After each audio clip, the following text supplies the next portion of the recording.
Okay, so firstly let me say hello to you internationally, wherever you are, and thank you for taking the time to join this particular webinar.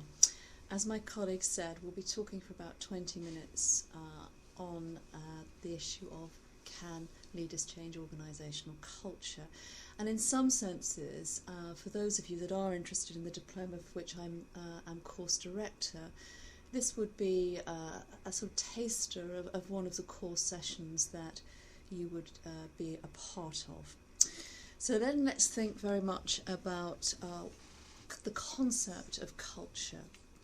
And I'm going to argue that culture is a very important concept for leaders to be mindful of, to seek to understand before they try and attempt to change culture. I have to put my own view on the table right away, and that is I am an optimist in that I do believe that leaders can very much change culture. I guess the issue for me is whether their efforts in managing that change lead to something that they might expect. In other words, I do believe that efforts that leaders make to try and change culture inevitably will lead to unintended consequences, which hopefully would be positive. So what's the first thing that pops into your mind when you hear the term corporate culture, organisational culture? A great many people refer to that classic phrase that culture is how we do things around here. And while that might be true, there are so many elements that go into determining what you do and why that this definition, in my view at least, only scratches the surface. And in some senses, culture is an elusive concept, and it becomes the source of attention during periods in particular of organisational change, perhaps when companies merge, when their cultures clash, when growth happens, or when strategic change means that existing cultures become inappropriate and hinder rather than support progress. In more static environments, cultural issues may be responsible for low morale, absenteeism, or high staff turnover. Anyway, for all its elusiveness, it is my view that corporate culture can have a huge impact on the organisation's work, environment and output. And that is why so much research has been done to pinpoint exactly what makes an effective corporate culture and how to go about changing it if it isn't working. What I propose now to do is obviously in a very selective way talk about some of the models in the scholarship that I regard as being helpful to begin to start unpacking the concept, and then we'll move on to think a bit about how one can change something as complex as culture. And the first model which in my own leadership practice and teaching I found very helpful is a model by Ed Schein, who talks about culture having three levels. Firstly, he argues that, look, when you join an organisation, the first thing that hits you is some of the artifacts of an organisation that are very visible. So things like the way people dress, the way the building is configured, maybe the stories and so forth. And that is a very visible description of the culture. And of course, if your model and definition of culture lies only at that level, in other words, what you initially see of that an organisation, then my argument would be, yes, you can change the culture pretty easily. You can change the way in which the layout is configured, etc., etc. If, however, you push yourself to really begin to explore the complexity of organisational life, then you're confronted, argues Schein, with the importance of values, of values. And there, in some senses, it becomes a greater level of awareness. So again, how do you find out about values in an organisation? You would very much have to consult maybe mission statements. You'd have to ask the people. But again, for leaders to begin to change the culture, understanding the values and getting that greater level of awareness becomes important. And the final level that he talks about is the assumptions that people make about the way we do things around here, which are often invisible and untaken for granted. And here he's asking leaders to ask questions, rather fundamental questions about what does it mean to behave in the organisation? What's the relationship between the organisation and the wider environment? What is the unit of time that is in operation? It's short-term, medium-term and long-term. So again, thinking about the question, can leaders change organisational culture? I think for me what Shine's model begins to get us to think about is it depends how deeply you analyse the concept. If you only see it at the level of artefacts, you can change the culture pretty easily. If you think about culture as having these deep, taken for granted assumptions that you, in your leadership practice and work, have to uncover and explore, then that becomes much more difficult. So I commend to you the idea of looking at Shine's work in terms of asking the question about can leaders change culture. I think the second model that I really would like to talk a bit about and speak to the work is around the work of Jerry Johnson, who talks about the importance of understanding 6 aspects of culture, which he calls the cultural web. And in my judgment, asking questions again about these elements of culture exposes cultural assumptions and practices and allows leaders to start working on cultural change. And the cultural web identifies 6 interrelated elements that help make up what Johnson calls the paradigm or the pattern of model of the work environment. And by analysing each of these factors, we as leaders worrying about culture can begin to see the bigger picture. These 6 elements are the following. Firstly, what is it in the organisation? What are the stories and myths that are circulating around the organisation? By which I mean the past events that people talk about inside and outside the organisation. Who and what the company chooses to immortalise says a great deal about what it values and perceives as great behaviour. So again, for those of us wanting to change organisational culture, we need to understand the stories and myths that are going around, but also seek perhaps to change them, to create stories and myths. Leaders are in some senses storytellers and story makers, and being skilled and developing your own practice in that area becomes very important. The second area that the authors begin to get us to explore is the whole area of rituals and routines. What are the rituals and routines that are going on in the organisation? The daily behaviour, and I mean the daily behaviour, not the extraordinary behaviour, but the daily behaviour and actions of people that signal acceptable behaviour. And these rituals and routines determine what is expected to happen in a given situation and what is valued by management.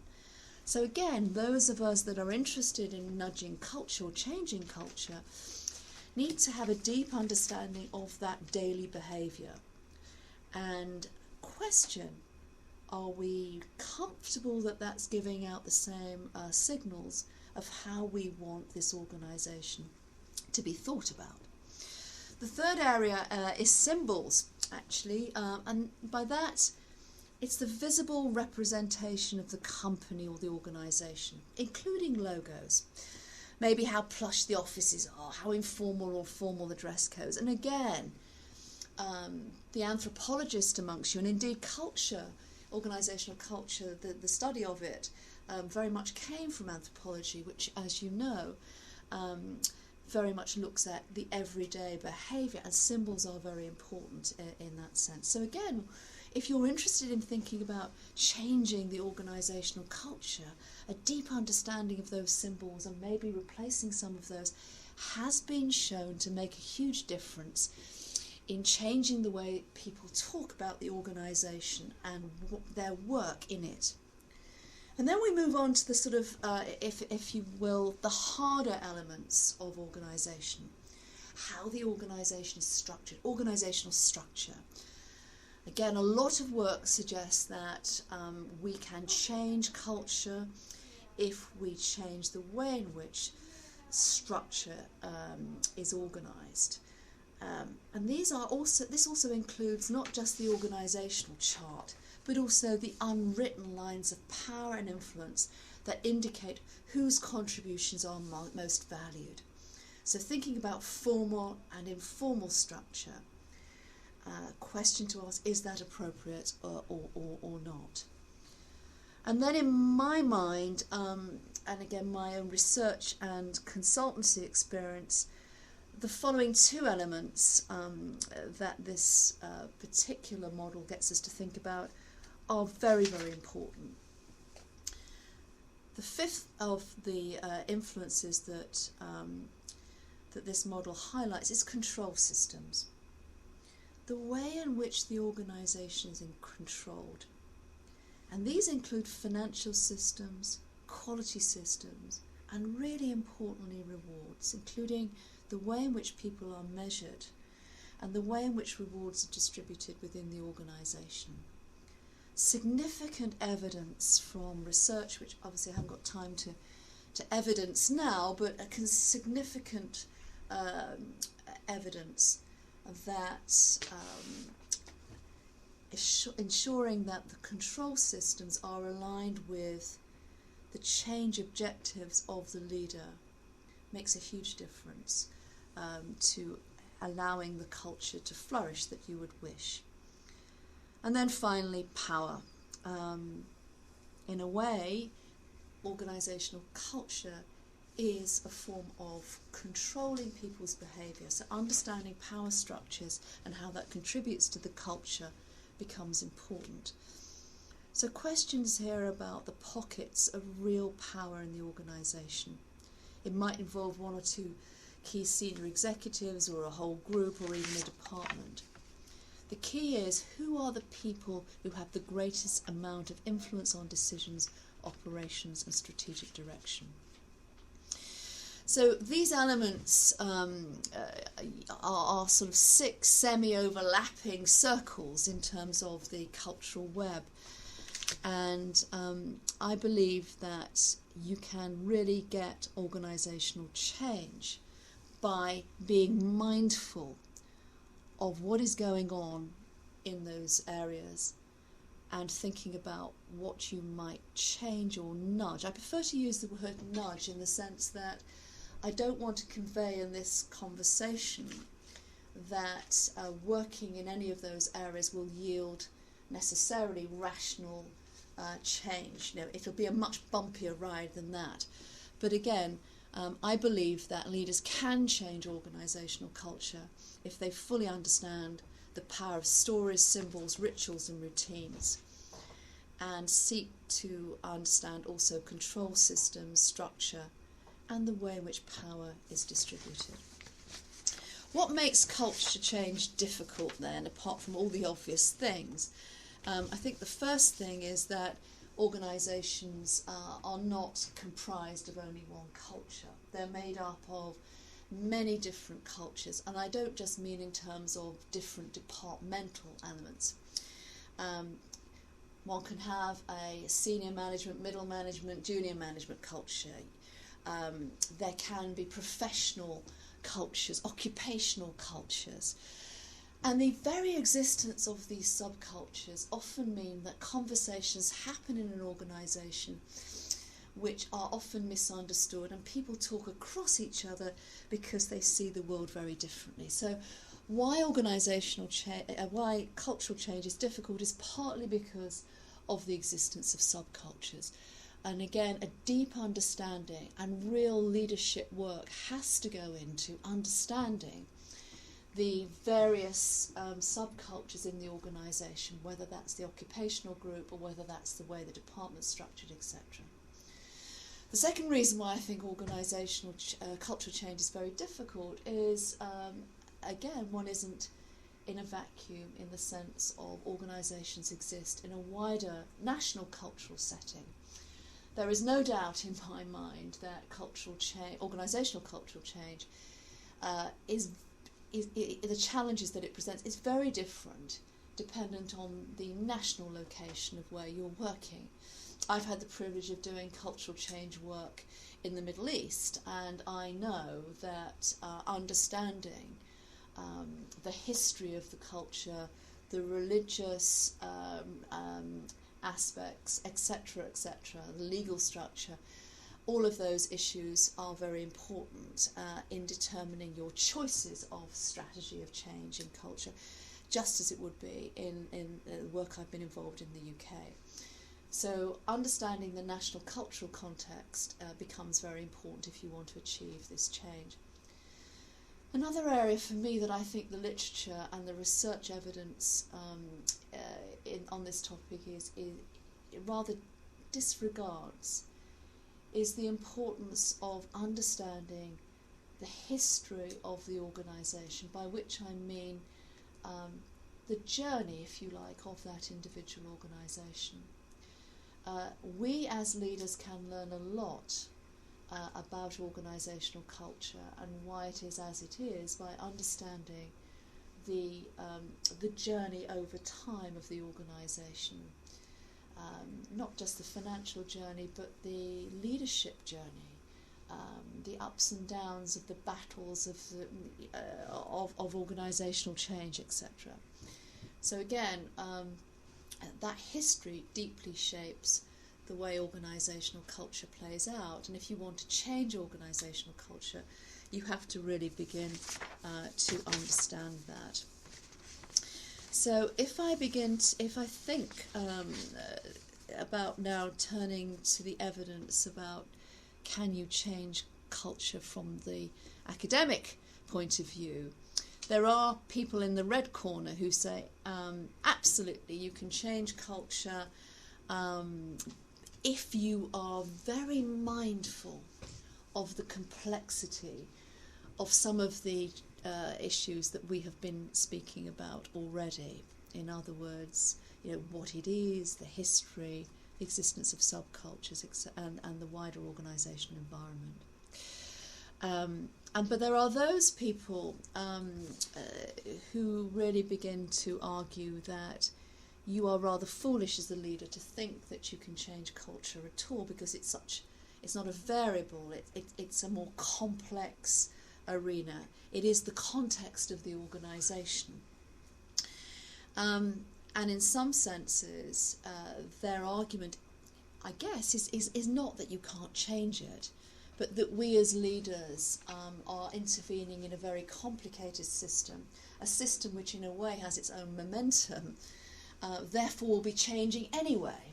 So what we really, the only thing we can do as leaders is to understand the complexity of the context and seek to intervene in rather clever ways that aren't really necessarily conventional change management strategies. So things like convening conversations between people who wouldn't normally speak together can help that natural cultural change anyway. So if you look at the academic debate on this issue, as I said, there are two very stark views. One that you can change it, and one that you can't in a rational way, but it happens naturally anyway. If we look rather more specifically about the kind of interventions that leaders can use to change culture, aside from the rather more points of principles that I've been discussing, I think there are two messages that I would like to convey before we conclude.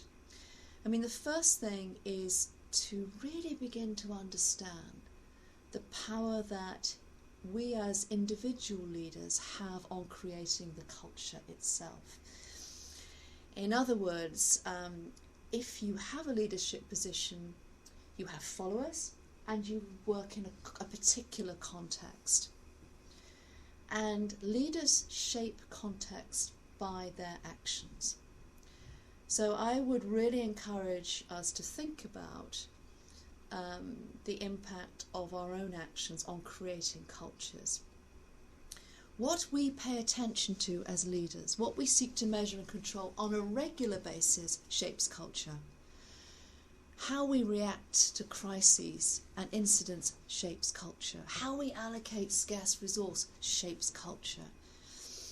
How we allocate rewards and status and recruit and select and promote and exit people, our very leadership actions create culture.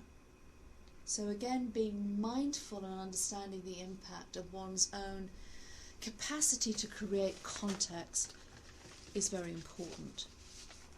And the second element is really around the area of the context or the system.